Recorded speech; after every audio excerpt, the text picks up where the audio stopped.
On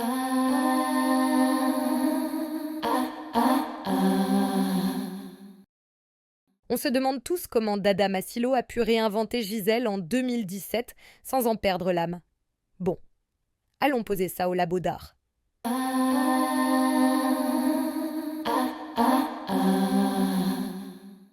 Dans la version originale de 1841, chorégraphiée par Coralie et Perrault, Gisèle est l'un des sommets du ballet romantique. Le corps y cherche la légèreté, l'effacement, presque un détachement du réel.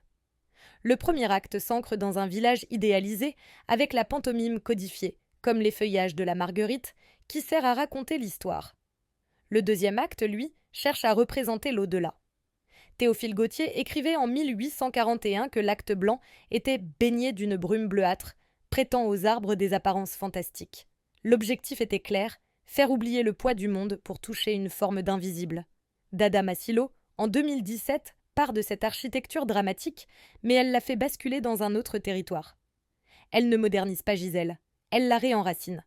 Elle ramène l'histoire dans un village d'Afrique du Sud, au sein d'une communauté soudée. Le romantisme disparaît. À sa place arrivent les corps réels, l'énergie du groupe, la pulsation des appuis et la présence sonore des respirations.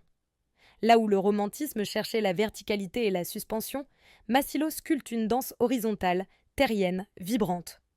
Le cours insiste sur la fusion très précise entre danse classique et danse zoulou. Les hanches résonnent, les torsions du buste se mêlent aux portées classiques, les frappes de pied redonnent du poids au sol, et les spirales du haut du corps répondent aux sauts hérités du vocabulaire occidental. Pour donner un exemple très concret, dans la version romantique, les Willis glissent en arabesque et semblent effleurer le sol. Chez Masilo, ce même motif se transforme en frappe circulaire. Les jambes s'ouvrent horizontalement et le regard fixe la communauté. La suspension devient impact. La légèreté devient percussion. Le mouvement change d'intention, donc de sens. La scène de la folie est l'une des transformations les plus fortes dans la version de 1841.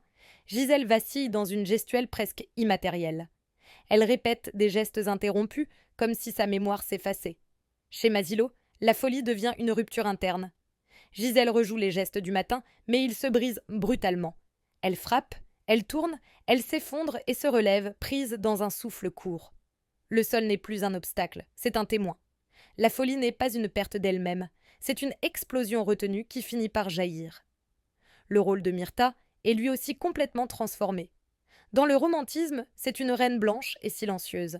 Masilo en fait une Sangoma, une guérisseuse sorcière d'Afrique australe, et elle confie le rôle à un homme. Ce choix renverse absolument tout. L'autorité glacée du romantisme devient une force spirituelle terrienne et ancestrale. Le cours note que les Willis de Masilo ne sont pas fragiles, ce sont des créatures démoniaques, envahies par leur envie de vengeance. Ce ne sont plus des esprits suspendus, ce sont des corps en colère, rouges, pulsants, traversés d'une énergie presque guerrière. La musique confirme cette transformation.